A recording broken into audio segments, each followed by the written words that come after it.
Bismillahirrahmanirrahim. Assalamualaikum warahmatullahi wabarakatuh.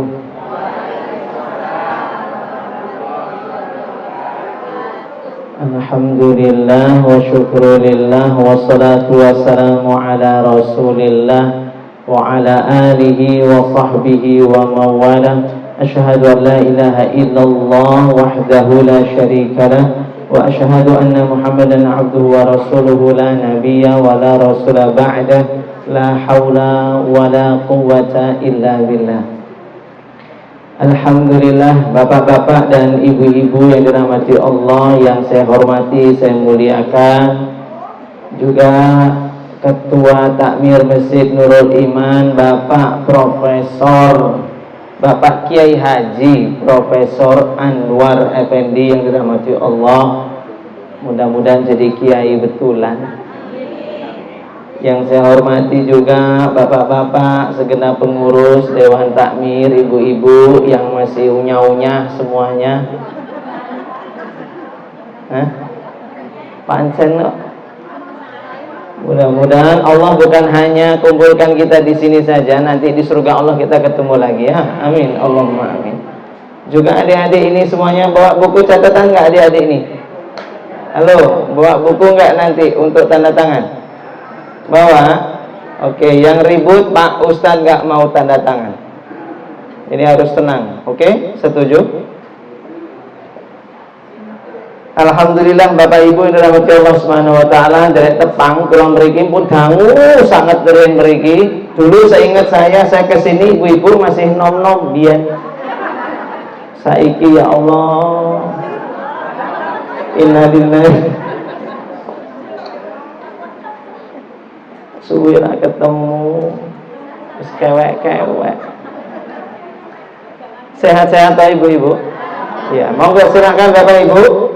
Ya, nggak apa-apa, ini pengajian mungkin ada yang tadi belum sempat dahar ya, silakan disambi ya. Apa snack-snacknya? Silakan. Nih saya nggak mungkin karena emang satu nggak ada di sini, ya toh. Dan kalaupun ada juga nggak bisa. Lebih ceramah karo nyaunyah kira iso ya, jadi nggak mungkin juga, nggak mungkin. Silakan monggo ibu-ibu sambil dinikmati ya, monggo. Nih tegel, silakan. Oh ikhlas, nggak apa-apa. Ini nyuwun pangapunten bapak-bapak yang di dalam, suara saya jelas apa enggak ya Pak? Halo Pak.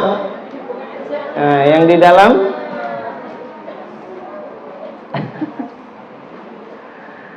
Ya. Ini pengajian nuzul Quran, kinten-kinten dugi jam pinten? Subuh. Baik, nanti saya jam 10 pulang, jenengan tekan subuh loh ya, awas. Enggak lah ya, paling nanti jam sejam biasanya, ini setengah 10 selesai. Kalau kurang ya jangan maksa, itu namanya pembunuhan berencana. Baik Bapak Ibu yang dirahmati Allah Subhanahu wa taala, alhamdulillah malam hari ini kita pengajian dalam rangka memperingati nuzulul Quran. Apa arti nuzulul Quran? Turunnya Al-Quran. Lu teko tenan ta. Matur sebentar. Wih, kopi cek favorit nih guys. Matur suwun nggih Pak nggih. Oh, seneki ra ono cantok ya Pak. Oke, mboten napa-napa rek iso nyaunyah-nyauh. Pun kula mboten sadi paringi senek nggih. Pun dibungkus mawon nek anu mboten.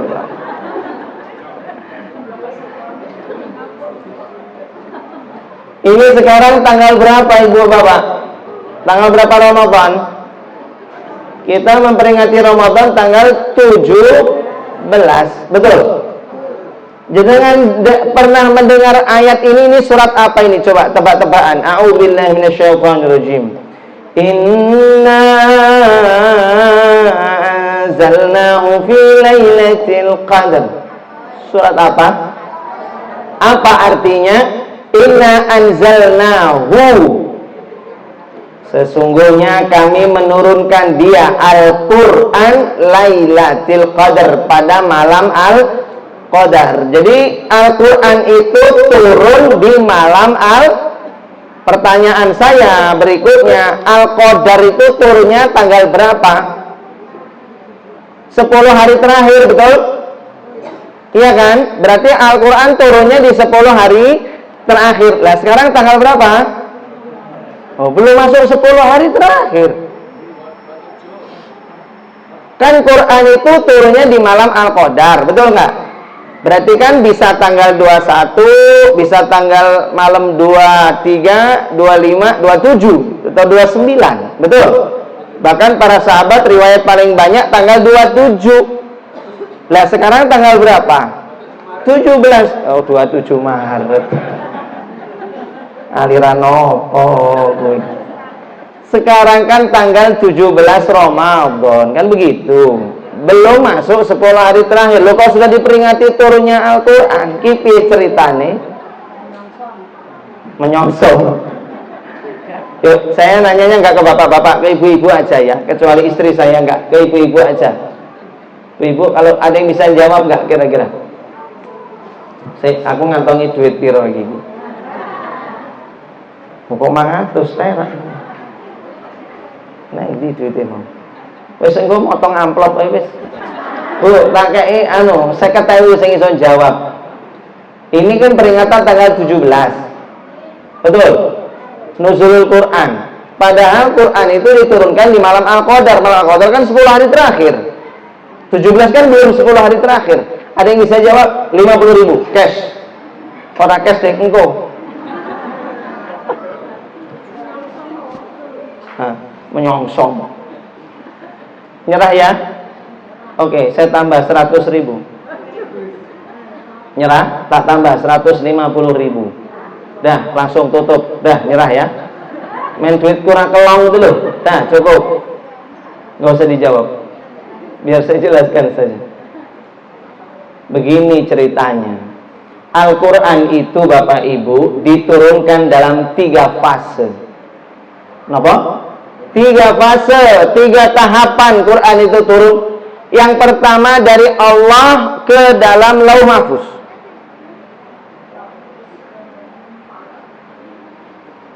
Wes, Mas. Sudah. Iya, saya difoto dari mana? Kurang. Action.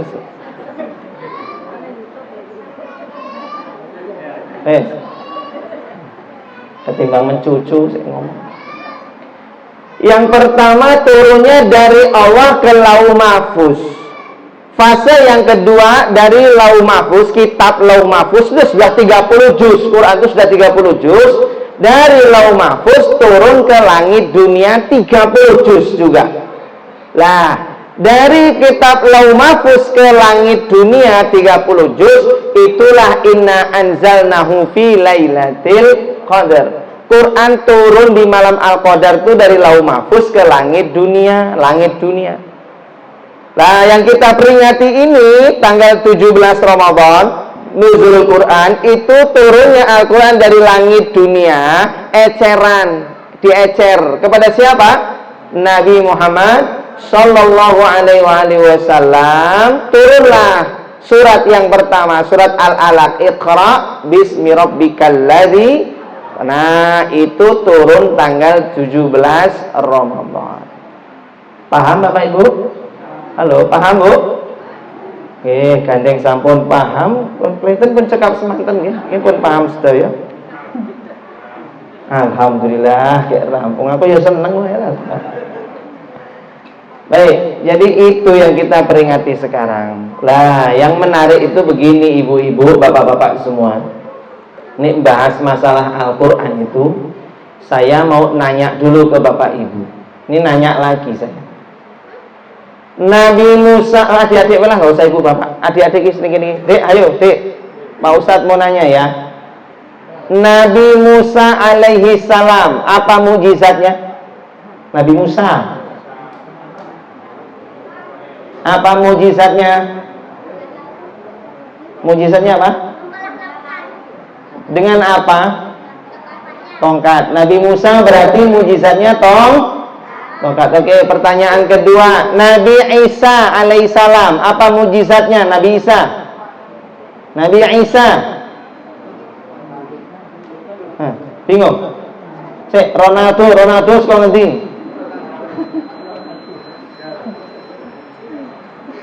Gak tahu deh. Apa yang tahu nggak? Nabi Isa. Ibu-ibu paham lah nih, ibu. Bocah-bocah gitu ngaji nih gitu gini. Nabi Isa apa bu mujizatnya? Orang yang mati seizin Allah bisa dihidupkan oleh Nabi Musa. Orang yang buta bisa melihat. Nabi Musa punya kitab namanya apa? Taurat. Nabi Isa punya kitab namanya apa? Injil. Tapi kenapa mujizat Nabi Musa tidak disebut Taurat, kok yang disebut tongkat? Kalau Nabi Isa alaihissalam punya Injil, tapi kenapa mujizatnya tidak disebut Injilnya, yang disebut menghidupkan orang mati dan orang buta bisa lihat? Giliran Nabi Muhammad, apa mujizatnya? Isra Mi'raj, 1. 2, membelah bulan. 3, bisa keluar dari tangannya ini air, memancar air, gak habis-habis. Masih banyak mujizat Nabi yang lain. Pertanyaan saya adalah, apa mujizat terbesar Nabi Muhammad, bu? Kok iso? Giliran nabi-nabi yang lain tidak disebut kitab. Mujizat Nabi Musa kan punya Taurat, ya kan? Kok nggak disebut kitabnya, mujizatnya disebut tongkatnya? Nabi Isa punya Injil, kok yang disebut mujizat Nabi Isa menghidupkan orang mati? Lah Nabi Muhammad yang disebut, kenapa kok mujizat terbesarnya bukan membelah bulan, tapi yang disebut Al-Quran? Kalau ini yang bisa jawab 200.000, khusus ibu-ibu. Karena bapak-bapak wes ketoke ngerti kasak kusuk. Nah ibu-ibu kan ketok pak bengong-bengong. Nyerah lah ya, mencet aku ora kelong. Mengalah. Begini, kenapa Nabi Muhammad itu mujizat terbesarnya disebutnya Quran? Mujizat itu artinya sesuatu yang melemahkan atau membantah peradaban tertinggi di zamannya. Itulah pengertian dari mukjizat. Nabi Musa itu di zaman Fir'aun, itu peradaban yang paling berkembang. Peradaban waktu itu adalah peradaban tukang sihir alias penyihir. Makanya Fir'aun itu dikelilingi oleh para penyihir, menteri-menterinya, pasukan-pasukan pengawalnya, penyihir semua. Itu Fir'aun. Kok muni?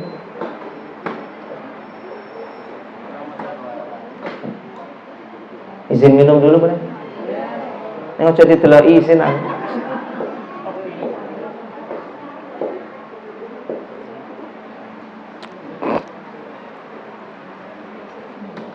Tak berdiri ya. Sambung ya. Jadi begini, Nabi Musa alaihissalam itu peradaban tertingginya itu adalah waktu itu tukang sihir. Makanya Fir'aun itu dikelilingi oleh para penyihir yang melindungi menjaga beliau. Karena sopo sing punya kesaktian tertinggi, sihirnya paling hebat, itulah yang paling dapat jabatan kedudukan tertinggi. Sehingga Nabi Musa waktu itu, zaman itu, kenapa mujizatnya disebut tongkat? Karena tongkat Nabi Musa ketika dilemparkan itu menelan seluruh sihir-sihirnya para penyihirnya Fir'aun. Sampai penyihir-penyihirnya Fir'aun bertekuk lutut, mereka mengatakan ini bukan sihir. Lalu mereka mengatakan kami beriman kepada Tuhannya Musa. Mereka bersyahadat. Fir'aun tidak terima, penyihir-penyihirnya semuanya itu dilemparkan ke dalam tungku api, mati dalam keadaan Islam. Penyihirnya Fir'aun masuk surga semuanya. Terbantahkan sudah. Fir'aun sudah nggak bisa membantah lagi bahwa Musa inilah yang telah menghancurkan, mengalahkan peradaban tertinggi. Kenapa? Tongkatnya telah mengalahkan seluruh kesaktian-kesaktian yang ada di sekitarnya Fir'aun. Makanya Nabi Musa itu mujizatnya tongkatnya itu. Karena memang peradaban tertingginya adalah tukang sihir. Kalau Nabi Isa alaihissalam, apa peradaban tertingginya? Peradaban tertingginya adalah ilmu kedokteran, ibu bapak.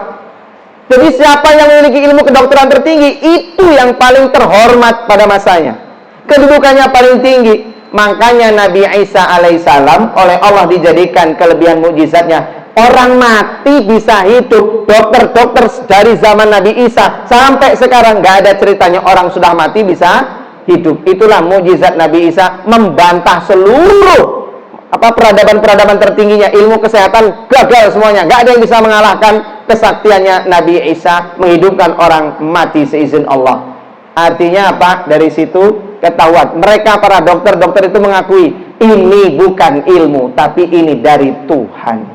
Baru mereka menjadi pengikutnya Nabi Isa alaihi salam. Dan Nabi Muhammad, peradaban tertingginya Nabi Muhammad apa? Peradaban zaman Islam, zaman Nabi Muhammad. Peradaban tertingginya adalah syair. Waktu itu di sana banyak pujangga, sukanya bersair. Kalau ke pasar itu, Bu, ada panggung, mereka bikin panggung-panggung para penyair. Mereka naik panggung begini, Bu, ngapunten ya, naik panggung begini. Lalu mereka bersair. Kalau Abu Jahal lewat, orang kaya lewat, mereka langsung bersair, memuji-muji orang yang lewat, orang kaya. Maka orang-orang kaya itu langsung melempari segempok uang. Sehingga penyair-penyair waktu itu adalah profesi yang paling keren, yang duitnya paling banyak. Itulah dia para penyair.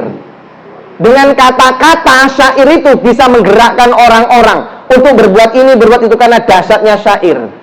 Sehingga turunnya Al-Quran jadi mujizat. Kenapa? Quran itu bahasanya mengalahkan syair terhebat di zamannya. Di zaman Nabi Muhammad, syair itu hebat-hebat. Turun Al-Quran, mereka tercengang. Kenapa? Ini syair apa?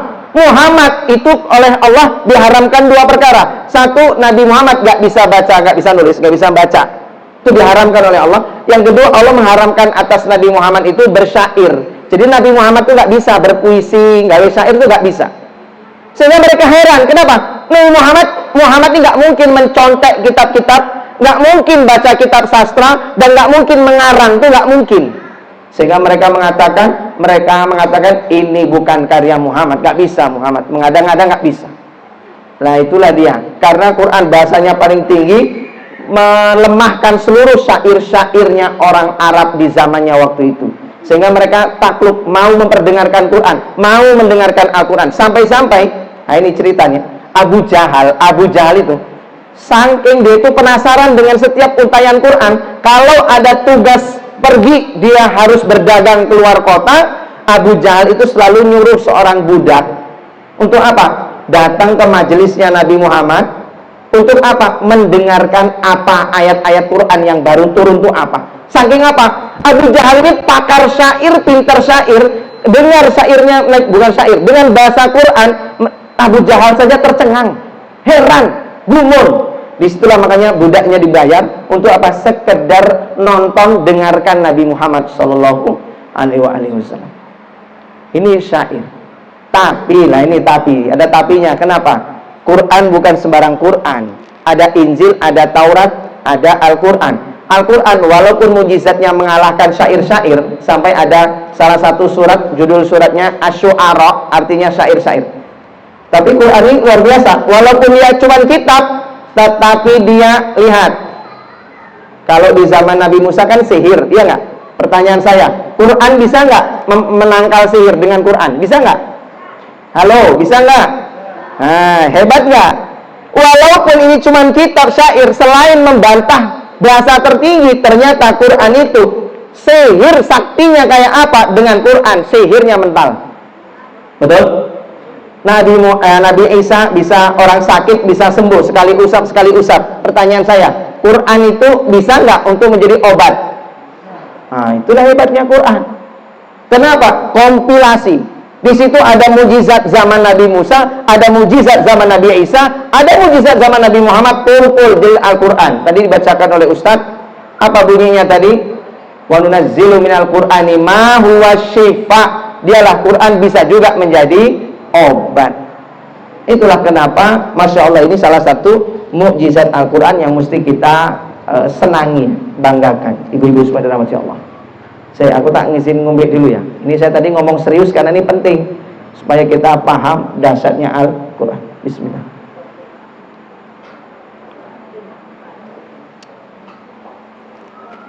Oke. Sekarang gini, saya tak ngomong Quran dulu. Saya mau nanya sama Bapak Ibu lagi. Quran itu yang menciptakan siapa?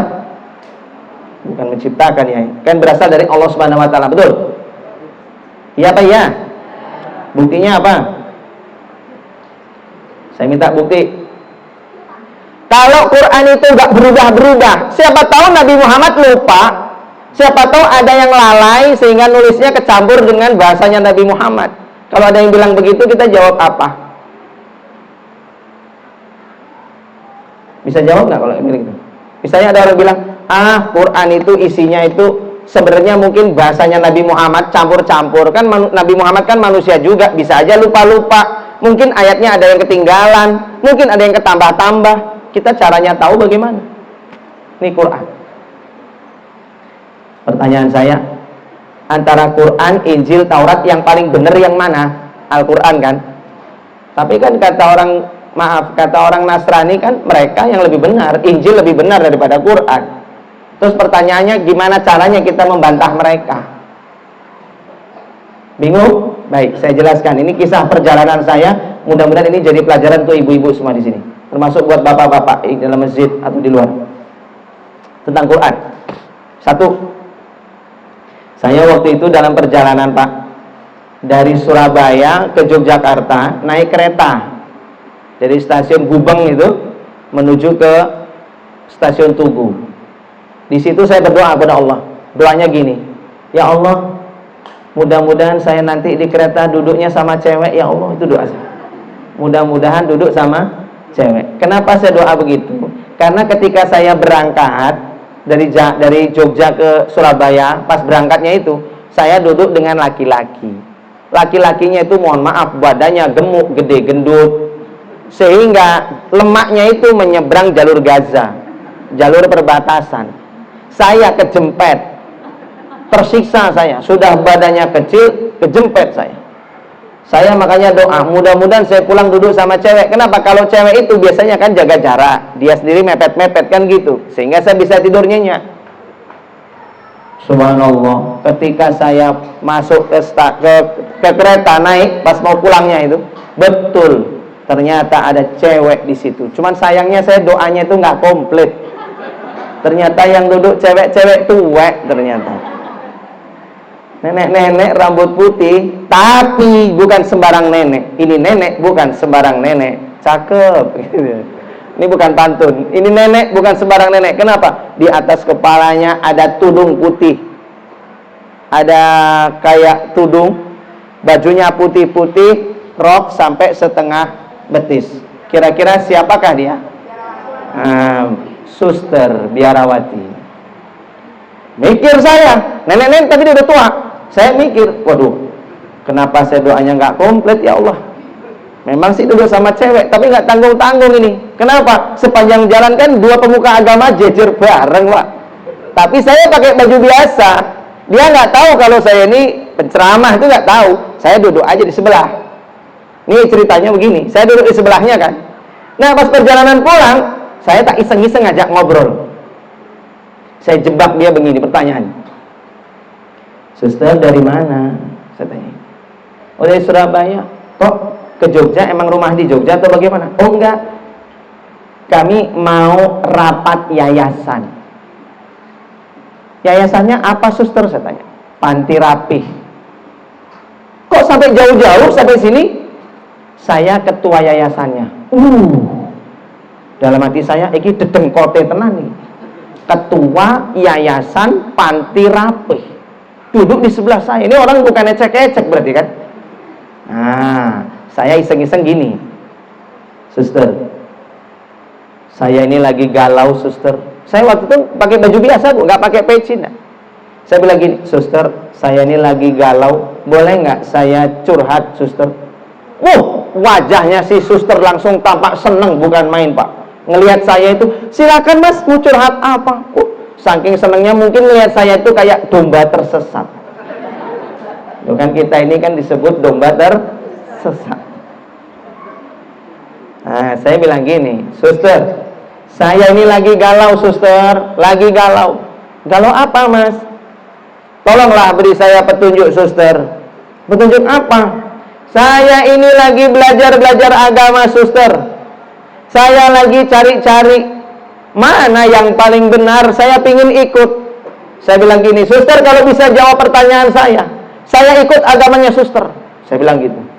Emang mas mau tanya apa mas? Saya tanya gini, suster tolong jawab pertanyaan saya. Sus, bagaimana kalau bumi ini terjadi lagi banjir bandang seperti zaman Nabi Nuh? Kalau bahasanya Injil kan Nabi Noah, namanya Noah. Ada grup band namanya Noah. Itu diambil dari kitab Injil. Saya bilang gini, suster, bagaimana kalau ada banjir bandang seperti zaman Nabi Noah yang menenggelamkan seluruh permukaan bumi?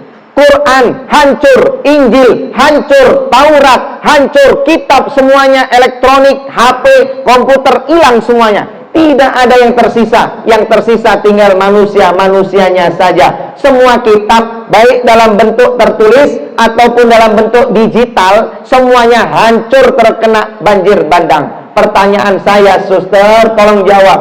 Agama mana yang masih bisa menulis lagi kitabnya? Karena kitab sebagai pedoman hidup. Kalau nggak bisa ditulis kan nggak punya pedoman. Nah, pertanyaan saya, agama mana yang bisa nulis lagi kitabnya? Andaikan semua kitab sudah hancur, tersisa tinggal orang-orang. Susternya diam 2 menit, 3 menit, baru dia jawab. Suster kok diam? Dia jawab, mas, agama yang bisa nulis lagi ya Islam. Lihat, dia yang jawab Islam. Loh kok bisa Islam sus? Saya pura-pura pekok gitu. Kok bisa Islam suster? Kata dia, iya, sebab Islam itu banyak yang hafal Al-Quran. Anak kecil-kecil banyak yang hafal Al-Quran. Hafalannya sama, mereka bisa tulis lagi. Di agama kami tidak ada yang hafal kitab Injil. Ada 1 di Vatikan, itu pun sudah meninggal. Habis stok kami, nggak ada lagi. Tapi Islam, anak kecil-kecil banyak yang hafal. Betul? Masya Allah, Islam loh, anak kecil-kecil banyak yang hafal. Apalagi anak besar-besar begini. Woi, anak kecil saja sudah 30 juz, ibu-ibu mungkin 45 juz. Masya Allah. Ya. Bayangkan dia sendiri ngaku. Saya bilang gini, suster, kalau memang Islam, kenapa suster tidak masuk Islam? Itu pertanyaan saya langsung to the point. Kenapa suster tidak masuk Islam? Jawab suster, mas, ini persoalan keyakinan dan persoalan hidayah. Mungkin saya belum dapat hidayah. Lah kan saya datang ini ngasih hidayah. Saya ini kan bawa hidayah. Ya mungkin tunggu saja nanti suatu saat, saya tidak tahu, kata dia. Uspancen khatamallahu ala qulubihim wa ala sam'ihim wa ala absarihim ghishawah. Betul? Tertutup hatinya, pada pendengaran dan matanya ada ghishawah, ada dinding pembatas, sehingga kebenaran sudah datang tetap dia nggak bisa paham, nggak mau ambil. Itulah orang-orang kalau sudah Allah sesatkan, wa ma yudillu bihi ilal fasikin. Orang fasik tak akan pernah Allah kasih dia petunjuk. Nah, ini salah satu nih cara bantahnya mereka, itu begitu caranya. Dengan kayak gini selesai masalah. Baik, selanjutnya ini sekarang yang saya sampaikan lagi, Bapak Ibu, satu-satunya amalan soleh yang bisa jadi asuransi buat kita nanti di akhirat, ya cuma Quran. Loh, jenengan ada toh, mungkin loh ya, di antara kita ada yang maaf kalau saya tidak sepakat, tapi kalau saya nggak sepakat, tapi mungkin ada di antara Bapak Ibu yang pakai sampai sekarang asuransi kesehatan, asuransi kematian, asuransi pendidikan. Betul? Pertanyaannya, kenapa sih pakai asuransi? Biar apa? Biar tenang, betul? Biar nyaman, betul? Biar kalau nanti misalnya asuransi pendidikan, dia merasa tenang, nanti ada asuransi kalau anak saya mau sekolah, sudah ada jaminannya, betul? Kalau nanti meninggal, ada asuransinya, minimal yang saya tinggalkan keluarga saya dapat asuransi, tenang hatinya, betul? Pertanyaannya, ada nggak jaminan yang buat kita tenang nanti di akhirat? Apa asuransinya? Surga. Surga itu perlu asuransi. Apa asuransi terbaiknya? Ya Quran. Nabi SAW katakan, Iqra'ul Quran fa innahu ya'ti yaumal qiyamah syafi'a li ashabi. bacalah Al-Quran. Nanti dia jadi syafaat bagimu di akhirat. Bentuknya apa? Jangankan di akhirat, sejak kita meninggal dunia, di alam kubur ditemani oleh Al-Quran yang gagah, ganteng dalam wujud seperti manusia. Di kubur ditemani. Di akhirat nanti, oh Quran itu nanti nemani kita berdiri. Apa yang dilakukan? Quran itu bela kita mati-matian. Misalnya, ada bapak-bapak lah gantian sekarang. Misalnya ada bapak-bapak kerjaannya selingkuh. Kerjaan kok selingkuh? Kan harusnya kerjaan PNS gitu ya. Ini kerjaannya selingkuh. Tapi ibunya nggak tahu. Di akhirat nanti Allah adili tuh. Pak, kenapa engkau selingkuh? Kamu tahu? Aku yang tahu, aku melihat, kata Allah. Aku melihat perbuatan zinamu. Walau istrimu tidak melihat. Tapi mohon maaf. Bapak ini walaupun pernah selingkuh, tapi dia itu rajin baca Quran. Nah ini masalah. Dia rajin baca Quran walaupun suka selingkuh. Itu Quran akan bela. Ya Allah, saya ini Al-Quran. Dulu saya temannya dia di dunia. Dia rajin baca saya. Pas selingkuh aja dia nggak ngajak-ngajak saya, ya Allah.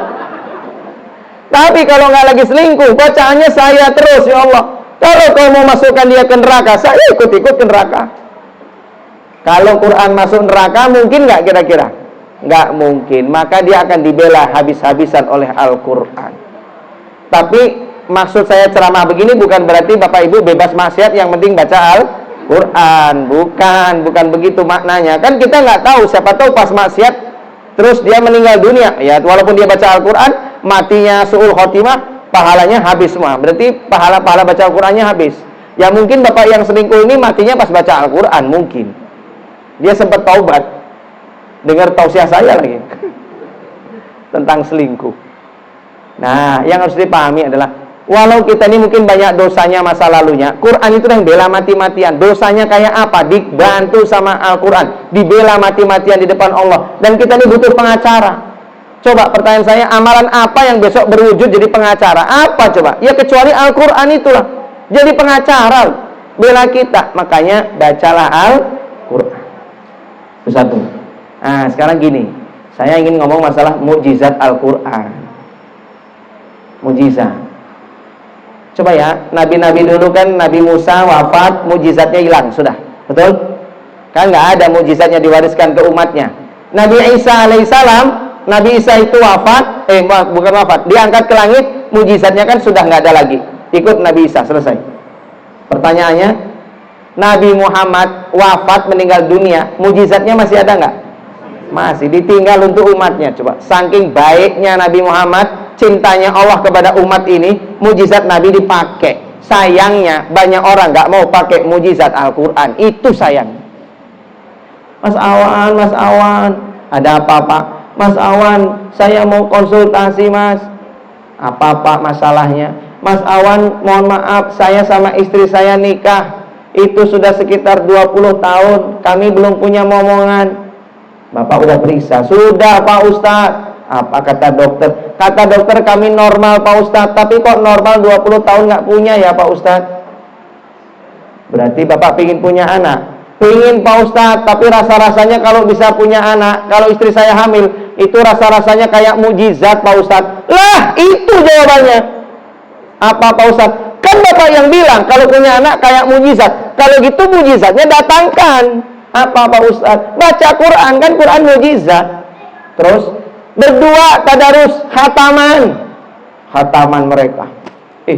Sebulan 2 bulan kemudian nelpon saya, Ustadz Awan, makasih Ustadz. Ada apa Pak? Istri saya hamil Ustadz. Masya Allah. Sama jenengan Pak? Iyalah Pak Ustadz. Subhanallah. Ini luar biasa. Kalau bukan mukjizat, gimana cerita itu? Nggak ada cerita. Betul? Mukjizat. Nggak usah jauh-jauh. Anak saya satu, ada yang hiperaktif, autis. Hiperaktif, agak-agak autis. Terus indigo, lahir. Ibu tahu hiperaktif? Lompat lari sana lari sini, nggak bisa tenang. Hiperaktif. Ada kecenderungan autis, ngomong sendiri, ketawa sendiri, mesam-mesem dewi, karena punya dunia sendiri. Dan indigo, dia bisa ngeliat penampakan indigo. Dia bisa ngeliat mana janda mana bukan. Enggak lah, kalau itu bapaknya, anaknya enggak. Itu keahlian ayahnya. Bisa. Indigo. Pertanyaan saya gini, ada nggak cara ngobati anak kayak gitu? Gimana cara ngobatinya? Ketika saya mau nikah dengan istri saya yang kedua, Mbak Ida ini, saya tuh mikir-mikir, saya nggak punya ilmu untuk mengatasi anak itu. Gimana cara ngatasi anak itu? Saya kuliahnya di Visipol, Fakultas Ilmu Poligami. Nggak punya saya ilmu ngatasi anak itu. Saya mikir sama istri saya yang pertama, Mbak Dewi. Mikirnya apa?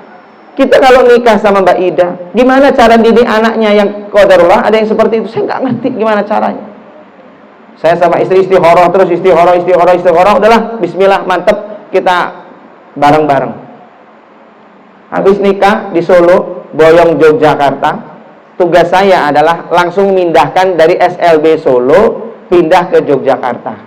Di Jogja sini Pak, saya nyari sekolah khusus hiperaktif autis. Itu saya cari tuh. Cari di internet, dapat nih bagus, testimoninya bagus-bagus.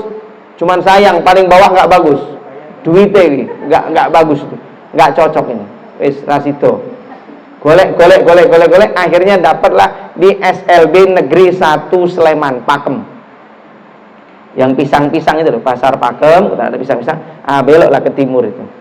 Itu cocok itu karena gratis kan, negeri. Sudahlah, sekolah di situ. Tapi subhanallah, saya itu cuman gini, ya Allah, ini sekolah negeri, pendidikan agamanya tentu nggak maksimal. Terus gimana cara didik anak ini? Saya nggak tahu. Seizin Allah. Dan saya bukan karena hebat soleh, enggak. Ini karena mujizat Quran. Ceritanya, setiap kali saya nyetir, anak ini duduk di sebelah saya.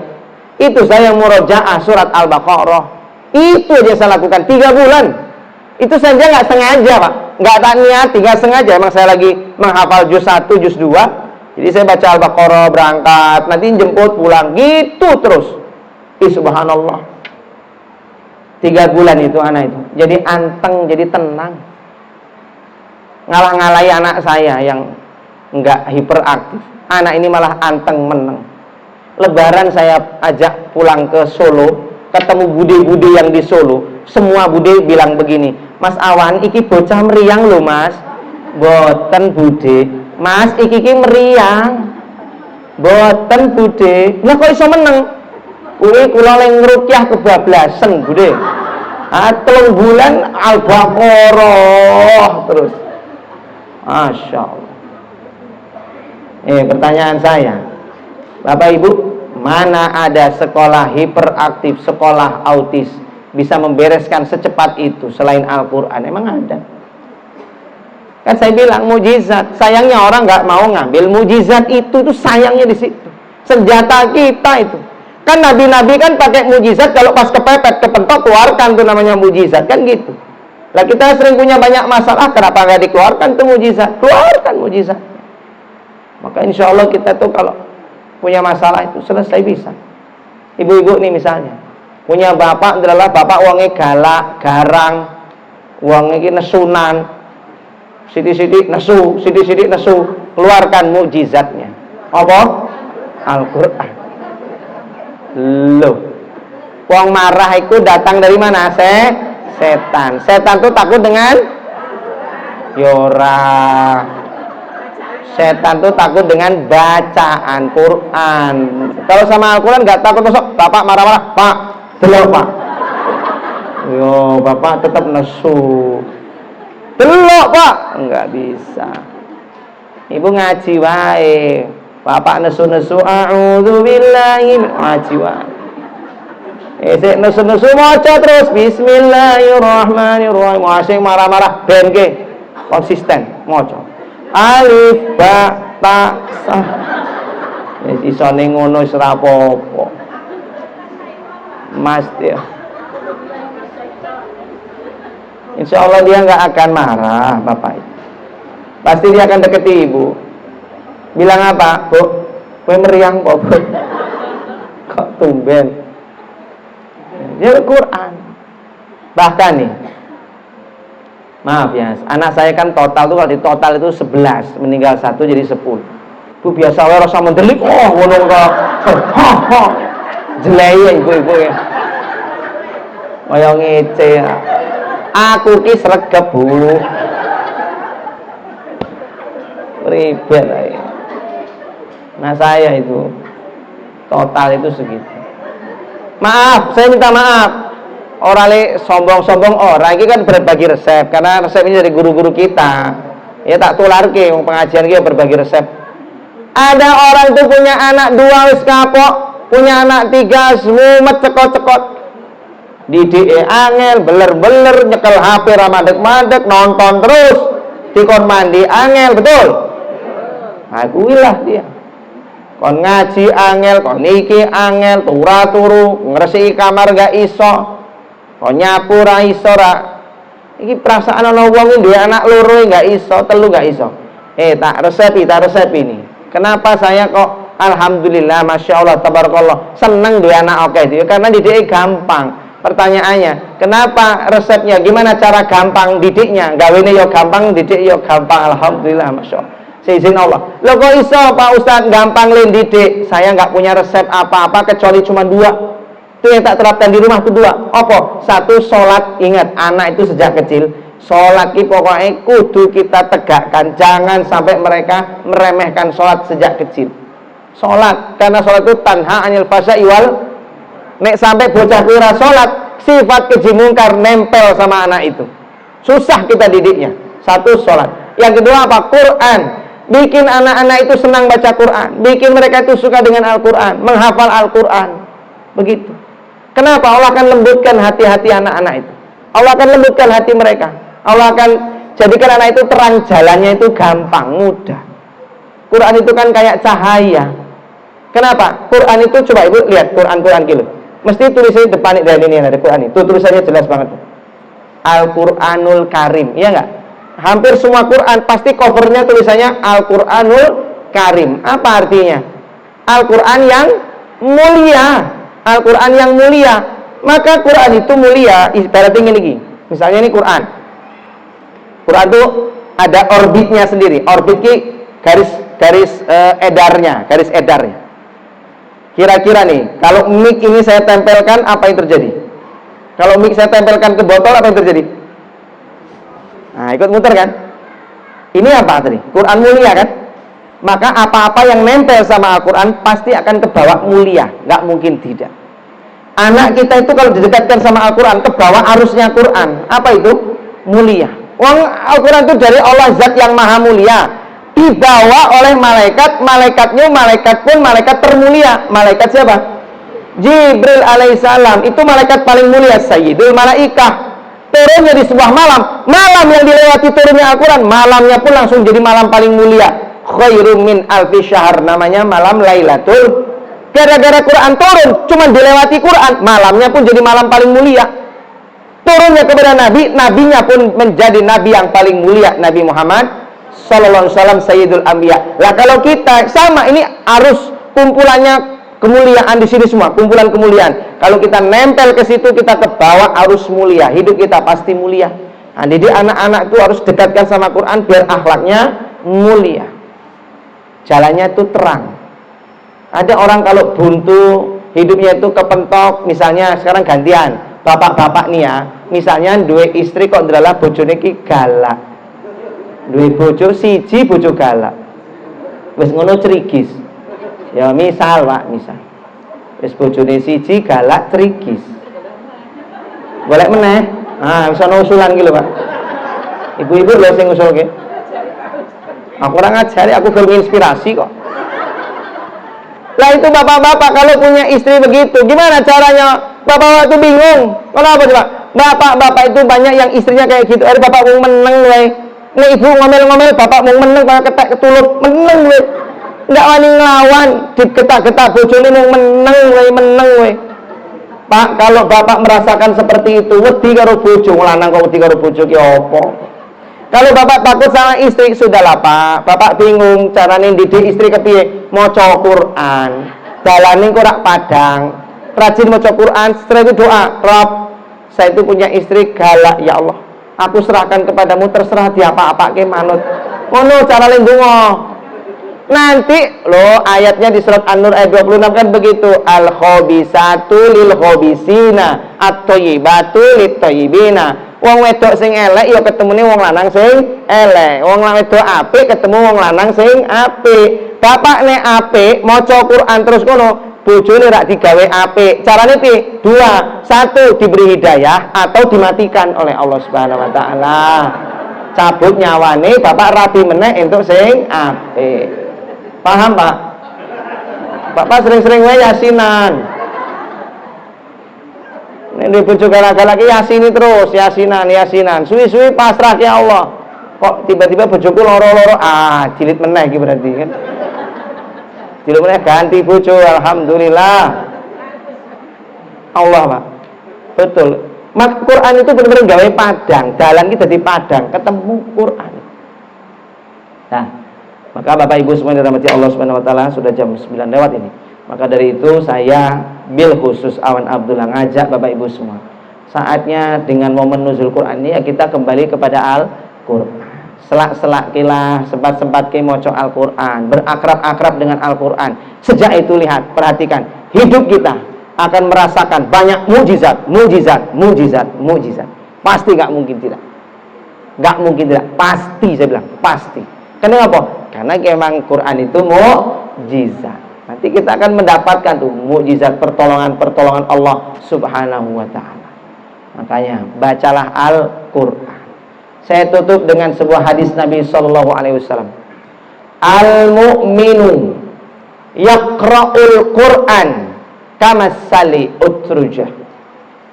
Orang-orang yang mukmin dan dia rajin baca Al-Qur'an seperti buah utrujah. Utrujah itu apa? Buah yang manis rasanya, harum baunya, manis rasanya karena iman. Iman itu bikin manis. Yang bikin manis buah itu ibaratnya iman. Iman itu bikin manis. Karena dia al-mu'minu, orang iman, orang beriman yang baca Al-Quran seperti buah utrujah, sudah manis, harum. Ingat, Quran itu seperti parfum. Lalu kata Nabi, wal mu'minun, dan orang mukmin la yaqra'ul Quran, mukmin tapi nggak mau baca Al-Quran, kamasalit tamer, seperti buah kurma. Kurma itu manis, kan? Dia orang mukmin tapi nggak mau baca Al-Quran. Lah mukmin itu tetap bikin dia manis, tetap bikin manis. Maksudnya manis tuh akhirnya besok masuk surga, tetap dia manis. Makanya seperti buah kurma, manis tapi nggak ada baunya sama sekali, nggak menarik. Ada nggak ibu-ibu yang ngelihat kurma langsung gini, wow, kurma? Nggak ada kan? Kurma itu nggak bikin kita tergiur, hawo. Paling kita makan kurma 2 butir, 3 butir selesai, ya kan? Lain kalau ibu-ibu makan anggur iso bolak-balik, bapak-bapak makan anggur kletas, kelengkeng, kacang, kan begitu. Lain sama kurma. Kurma itu apa? Manis, tapi tidak bikin hawo kita, nggak bikin hasrat. Begitulah orang mukmin yang nggak mau baca Al-Quran. Kenapa? Dia manis tapi nggak ada wanginya, Maka ingat, inilah pengaruh doanya. Kenapa ada orang doa nggak dikabul-kabulkan? Karena doanya naik ke langit tapi nggak wangi, nggak harum. Sehingga kalau nggak harum tuh nggak gampang dikenali. Coba kalau pas pengajian gini, tahu-tahu datang satu orang tuh langsung breng wangi, itu pasti gampang dikenal. Besok-besok kalau ada wangi ini, pasti wangi kui. Iya apa ya? Sampai kita itu hafal, siapa yang paling wangi. Orang yang paling wangi itu pasti dikenal. Seperti sahabat Nabi dulu Mus'ab bin Umair. Karena terkenal wanginya, jarak 200 meter itu sudah tercium. Wah, Mus'ab teko, Mus'ab bin Umair. Saking wangi. Wangi itu sudah dikenal gampang. Doa kita ke langit bersaing dengan doanya hamba-hamba yang lain. Bersaing. Tapi kita nggak ada spesialnya. Kenapa? Karena nggak wangi. Kalau doa kita wangi, nah kita ngalahkan yang lain. Lah yang wangi itu gampang dikenali. Oh, iki si fulan, sing rajin maca Quran, gampang dikabulke. Doanya wangi. Makanya penting mukmin itu ya maca Al-Quran. Ini enggak maca Quran, doanya naik tapi ngabulkannya agak suwe. Ngopo? Enggak wangi, enggak harum. Al-munafik dan orang-orang munafik yaqra'ul Quran. Munafik ning maca Quran. Kamassali raihanah, seperti buah raihanah. Buah raihanah itu pahit ning harum. Harum tuh karena bacaan Qur'annya, tetap marahi harum, ning pahit karena nggak punya keimanan, munafik. Lalu yang ditutup dengan tadi wal munafik la yaqra'ul Qur'an. Sudah munafik nggak mau baca Al-Qur'an, seperti buah hanzolah. Buah hanzolah itu Majapahit. Sudahlah pahit, tidak ada wanginya. Maka kita semua diniati mulai sekarang, bacalah Al-Qur'an biar wangi, biar doa kita wangi, biar malaikat-malaikat itu kalau kita lewat, breng. Kenapa? Orang baca Quran tuh wangi, di kalangan para malaikat harum.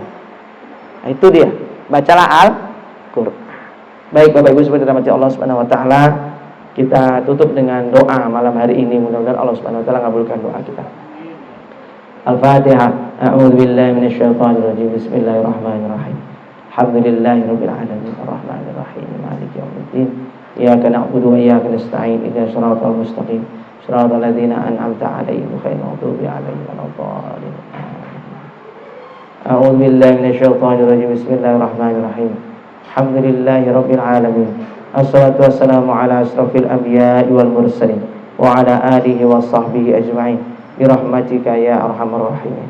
Allahumma fir lil mu'minin wal mu'minat wal muslimin wal muslimat al ahya'i minhum wal amwat.